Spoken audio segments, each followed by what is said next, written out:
Buon pomeriggio a tutti e benvenuti su Bravocast Italiano. Io sono Stefano e come sempre sono qui con la mia collega Angela. Oggi pomeriggio siamo pronti a parlare italiano insieme a voi. Grazie mille per essere qui con noi oggi. Buon pomeriggio a tutti. Sono Angela e sono felicissima di essere qui ancora una volta. Sapete, ogni volta che iniziamo una nuova puntata di Bravocast Italiano, sento un calore speciale nel cuore. Voi ascoltatori siete la nostra forza e oggi abbiamo preparato qualcosa di molto divertente per voi. Esatto, Angela. Oggi parliamo di qualcosa che tutti abbiamo vissuto almeno una volta nella vita. Parliamo di quei momenti imbarazzanti e quei momenti in cui vorresti sparire, aprire un buco nel pavimento e nasconderti per sempre. Capite di cosa parlo, vero? Ah sì, capisco benissimo. Quei momenti in cui il tuo viso diventa rosso come un pomodoro e non sai dove guardare. Stefano, io ho tante storie imbarazzanti da raccontare, ma prima voglio sapere la tua. Sei sempre così sicuro di te qui sul canale, ma sei mai stato davvero imbarazzato nella vita? Angela, ti sorprenderò. Io ho vissuto uno dei momenti più imbarazzanti della mia vita, qualche anno fa. Era una situazione così strana che ancora oggi, quando ci penso, mi viene da ridere e da nascondermi allo stesso tempo. Vuoi sentire la storia? Certo che voglio sentirla. E anche voi ascoltatori volete sentirla, vero? Stefano, racconta tutto, non nascondere nessun dettaglio. Allora, era un martedì mattina. Circa 3 anni fa avevo un appuntamento molto importante. Dovevo incontrare un cliente nuovo per lavoro, un signore molto serio che veniva da Milano. L'appuntamento era in un ristorante elegante nel centro della città alle 12:30. Già immagino qualcosa di interessante sta per succedere. Continua, Stefano. Quella mattina mi sono svegliato tardi. La mia sveglia non ha suonato, oppure ha suonato e io non l'ho sentita, non sono sicuro. Mi sono alzato di corsa, mi sono fatto una doccia veloce, ho preso il mio vestito più bello, una camicia bianca e un pantalone scuro e sono uscito di casa quasi di corsa. Quasi Capisco quella sensazione. Quando sei in ritardo e sei stressato, tutto sembra andare male. Cosa è successo dopo? sono arrivato al ristorante con 5 minuti di anticipo. Pensavo di aver fatto tutto perfettamente. Il cliente era già seduto al tavolo. Mi sono avvicinato con il mio sorriso più professionale, gli ho stretto la mano e mi sono seduto. Abbiamo iniziato a parlare di lavoro. Tutto sembrava andare benissimo. E allora dov'è l'imbarazzo? Sembra una storia di successo finora. Aspetta!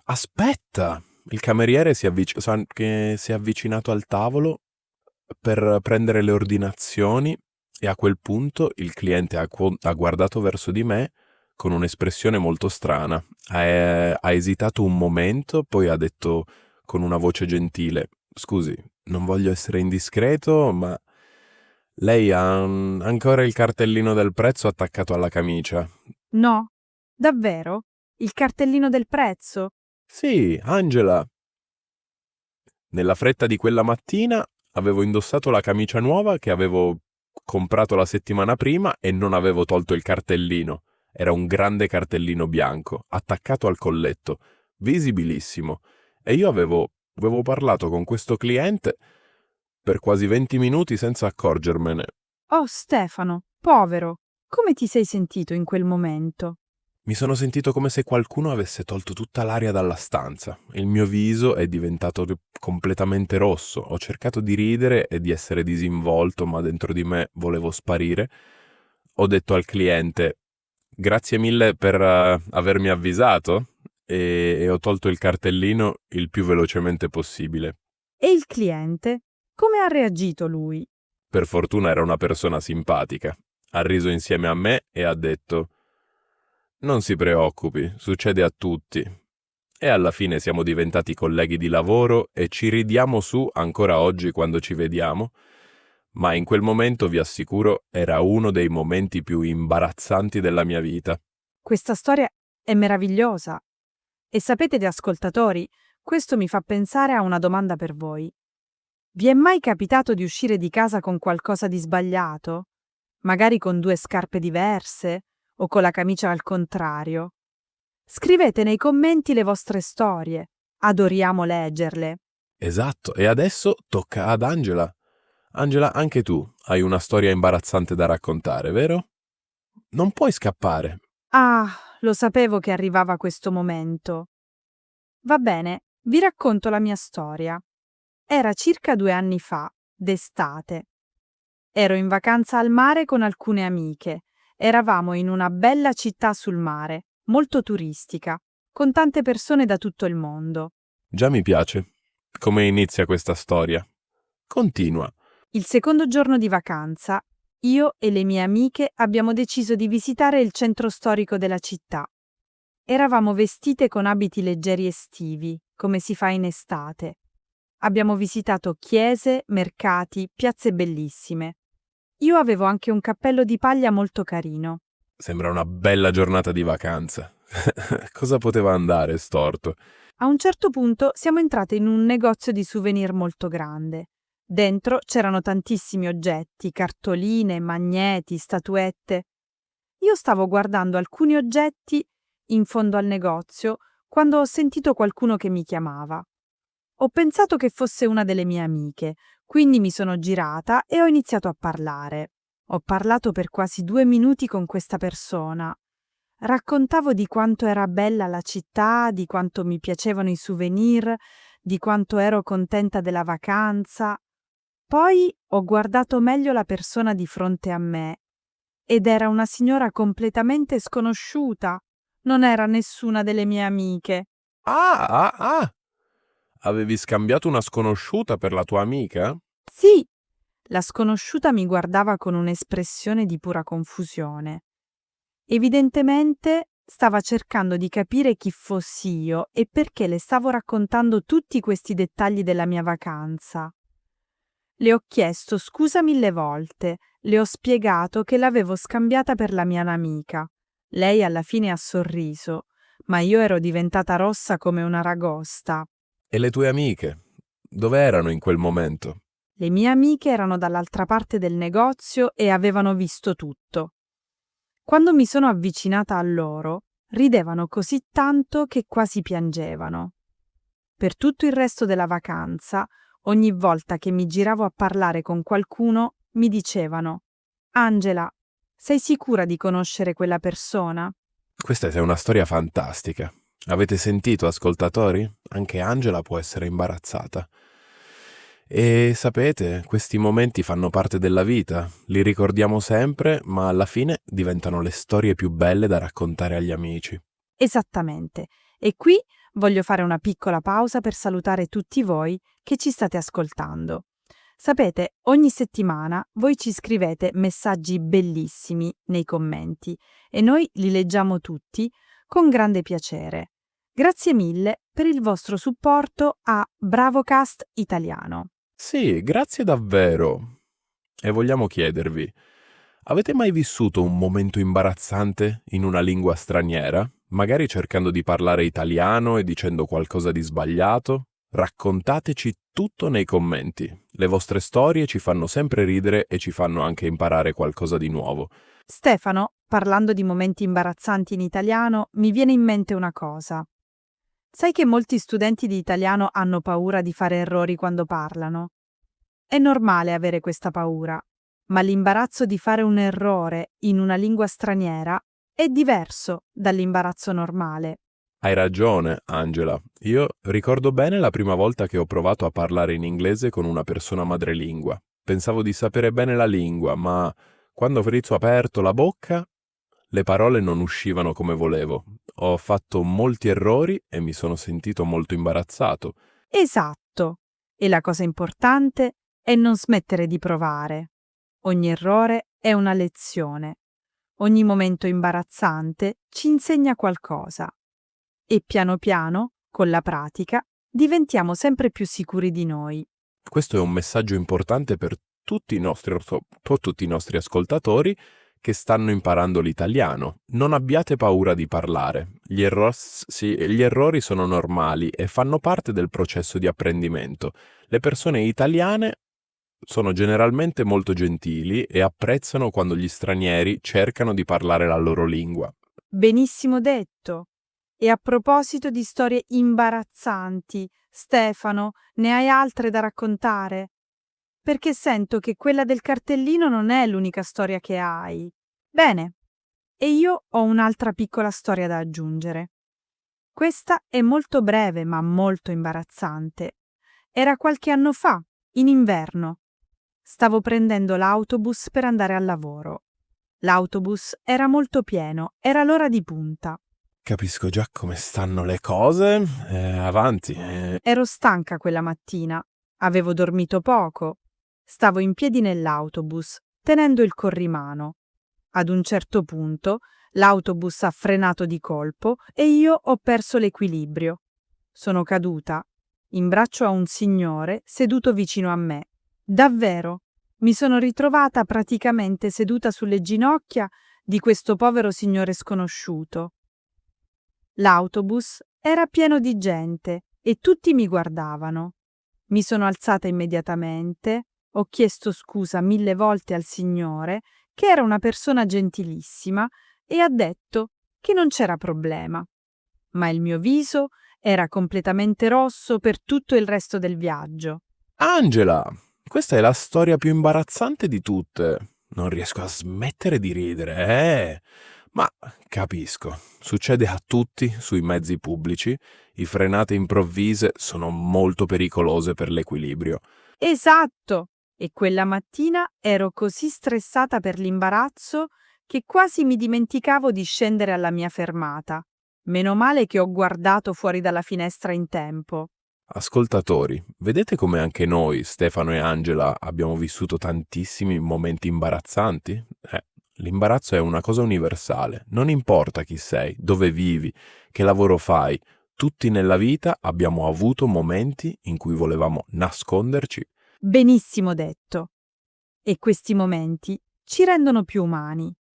Ci insegnano a non prenderci troppo sul serio e spesso, dopo un po' di tempo, diventano i ricordi più divertenti da condividere con gli amici. Esattamente. E voi ascoltatori, siete pronti a condividere le vostre storie imbarazzanti? Voglio fare una domanda specifica. Qual è il momento più imbarazzante che avete vissuto mentre studiavate l'italiano o una lingua straniera? Scrivete nei commenti. Siamo molto curiosi di leggere le vostre risposte. Sì, vogliamo sentire tutto. E ricordate che nessun errore è troppo grande o troppo piccolo da condividere. Qui su Bravocast Italiano siamo una grande famiglia e ci supportiamo a vicenda. Assolutamente. Ma ricordate, noi qui non spieghiamo la grammatica. Parliamo naturalmente. L'obiettivo è che voi ascoltiate l'italiano e lo capiate sempre di più con la pratica. Promesso. Noi non diciamo nulla. E adesso, Stefano, voglio tornare a parlare di imbarazzo nel contesto dell'apprendimento delle lingue, perché penso che molti dei nostri ascoltatori abbiano avuto esperienze simili. Certo, è un tema molto rilevante per chi studia l'italiano. Raccontaci la tua esperienza, Angela. Qualche anno fa stavo cercando di imparare un po' di francese. Studiavo da sola con dei libri e delle applicazioni sul telefono. Un giorno mi trovavo in un negozio a Parigi. Ero in viaggio per qualche giorno. Ho cercato di chiedere al commesso dove si trovava un prodotto specifico. E com'è andata? Ho usato quella che pensavo fosse la frase giusta in francese, ma evidentemente la mia pronuncia era molto sbagliata, perché il commesso mi ha guardata con una faccia di pura confusione e mi ha risposto in inglese pensando che non capivo il francese. Ero così imbarazzata. Avevo studiato tanto quella frase. Ma capisco perfettamente. La differenza tra leggere una lingua e parlarla è enorme e questo segue esattamente perché è così importante ascoltare molto la lingua. Come fate voi ascoltando Bravocast Italiano? Esattamente. Ascoltare tanto è fondamentale. e non avere paura di fare errori quando si parla. L'errore è il miglior insegnante che abbiamo. Benedetto. E a proposito di errori e imbarazzo, voglio condividere un'ultima storia oggi. Questa è forse la più comica di tutte le mie storie imbarazzanti. Era circa 5 anni fa. Oh, non vedo l'ora di sentire. Racconta tutto. Stavo partecipando a una riunione di lavoro molto importante. C'erano molte persone in sala, colleghi, dirigenti, alcune persone esterne all'azienda. La riunione durava da già 2 ore ed era molto seria e formale. Capisco l'atmosfera. Cosa è successo? Il mio telefono era in modalità silenziosa, come si deve fare in riunione. Ma evidentemente non avevo disattivato le notifiche delle applicazioni. A un certo punto, mentre il direttore stava parlando di un argomento molto serio, dal mio telefono è arrivato un suono fortissimo. No? Che suono? Era la canzone più ridicola e allegra che potete immaginare, la suoneria di un gioco per bambini che avevo scaricato per mio nipote il giorno prima e che avevo dimenticato di mettere in silenzio. Era una musica con voci di cartoni animati, molto allegra e rumorosa. Oh, povero Stefano, in una riunione seria con i dirigenti. Tutta la sala si è fermata e tutte le teste si sono girate verso di me. Il direttore si è fermato a metà frase. Ho preso il telefono il più velocemente possibile e ho spento il suono, ma ci hanno messo almeno 3 secondi interminabili, 3 secondi in cui quella musica allegra e ridicola suonava in una sala di riunione silenziosa e seria. E poi, com'è andata? E il direttore ha guardato verso di me. C'è stato un momento di silenzio totale e poi ha sorriso e ha detto: «Bene, direi che è il momento di fare una pausa». Tutti hanno riso e io ho potuto respirare di nuovo. Ma per il resto della giornata i colleghi mi chiamavano il re delle suonerie. Ah, ah, ah! Questa è la storia più bella di tutte. E sai cosa, Stefano? Credo che quella suoneria abbia alleggerito l'atmosfera della riunione in modo positivo. A volte, i momenti imbarazzanti hanno effetti positivi inaspettati. Hai assolutamente ragione. E il direttore, che pensavo fosse una persona molto seria, da quel giorno è diventato molto più simpatico con me. Forse quella suoneria ha rotto il ghiaccio in modo inaspettato. Esatto. E questo mi fa pensare a qualcosa di importante. Spesso l'imbarazzo ci sembra enorme nel momento in cui lo viviamo, ma le conseguenze reali sono molto più piccole di quello che pensiamo. Il mondo non finisce, le persone ridono insieme a noi e la vita continua. Bellissima riflessione, Angela, e credo che questo sia un messaggio importante anche per chi studia l'italiano. Se fate un errore, se dite qualcosa di sbagliato, il mondo non finisce. Le persone capiscono, sorridono e spesso apprezzano il vostro sforzo di parlare la loro lingua. Perfettamente detto. E voglio dire ai nostri ascoltatori, voi che state studiando l'italiano e ci ascoltate ogni settimana, siete già molto coraggiosi. Imparare una nuova lingua richiede coraggio, pazienza e tanta pratica. Noi siamo qui per voi ogni settimana per aiutarvi in questo viaggio meraviglioso. Sì, e ricordate che anche noi, Stefano e Angela, facciamo errori nella vita. Anche noi abbiamo momenti imbarazzanti. Siamo tutti esseri umani e questo è bellissimo. Prima di salutarvi, voglio fare un'ultima domanda per i commenti. Se poteste tornare indietro nel tempo, cambiereste il vostro momento più imbarazzante o lo terreste così com'è perché vi ha insegnato qualcosa di importante? Scrivete la vostra risposta nei commenti. Siamo curiosissimi di leggere cosa pensate. Che domanda interessante, Angela. Io personalmente non cambierei nulla. Ogni momento imbarazzante che ho vissuto mi ha reso la persona che sono oggi e mi ha dato delle storie bellissime da raccontare, come quelle di oggi. Sono completamente d'accordo con te, Stefano. Ogni esperienza, bella o imbarazzante, è una parte della nostra storia personale. E la nostra storia personale è ciò che ci rende unici. Benissimo, e con questa bella riflessione siamo arrivati alla fine di questa puntata di Bravocast Italiano. È stato un pomeriggio meraviglioso, pieno di risate e di storie divertenti. Sì, grazie mille a tutti voi che avete ascoltato fino alla fine. Siete fantastici. Se questa puntata vi è piaciuta, lasciate un mi piace e iscrivetevi al canale se non lo avete ancora fatto. E soprattutto, condividete Bravocast Italiano con altri amici che stanno imparando l'italiano. Più siamo, più ci divertiamo. Assolutamente. E non dimenticate di scrivere nei commenti le vostre storie imbarazzanti. Vogliamo leggere tutto? Ci vediamo alla prossima puntata di Bravocast Italiano. Buon pomeriggio a tutti e continuate a praticare l'italiano ogni giorno. Buon pomeriggio a tutti. A presto su Bravocast Italiano. Ciao ciao!